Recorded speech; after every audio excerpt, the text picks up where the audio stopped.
Every sinner has a future. Every saint has a past.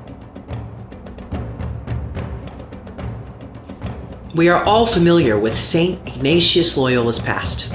He was a passionate and vain soldier, given to swordplay and romance. His love of court life and intrigue, romance and chivalry are well known. His quest for personal glory was unstated, as was his desire for high fashion, dancing, and royal women. He was a tough guy with an ego easily bruised. He was born into privilege and used that privilege to avoid the consequences of his miscreant behavior. His overconfidence in his military assessments led soldiers into a futile battle at Pamplona, and he suffered his own life-changing, disfiguring leg injury. But it is not this past that we want to consider, nor his vapid vanity that led him to have the bone in his leg rebroken and reset simply to look good in his tight boots. Ignatius offers us a lesson from the next phase of his life's journey. One that, if we can learn it well, can help us avoid the pitfalls into which he fell, and instead embrace the means toward a life with deeper meaning that he finally came to understand. We know Ignatius, after some reading and reflection during this convalescence, decided to redirect his life. While he redirected his passions toward religious piety, he really didn't have a profound change in mindset.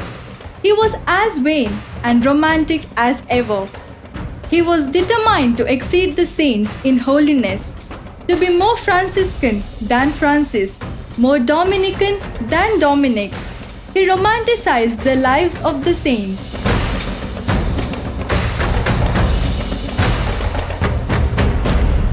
He was going to walk from Loyola in the Basque Country to Jerusalem, and he hadn't completely given up swordplay. He was ready to kill a Moor that he thought had sullied Mary's honor by questioning her virginity. He remained the chivalrous soldier, protecting the damsel in distress. As a result of this conceited approach to faith, he lived a life of extreme asceticism. His hair and nails went without cutting. He fasted to the point of physical harm and permanently damaged his stomach. He was scrupulous to the point of despair. He contemplated suicide.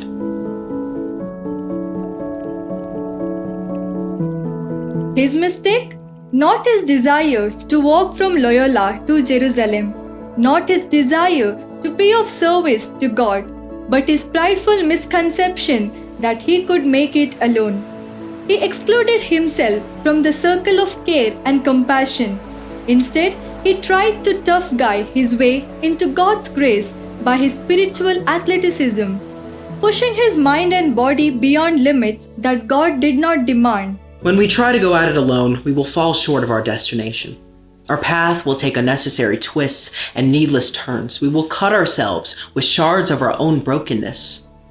Our path will dead end when we hit the wall that is ourselves.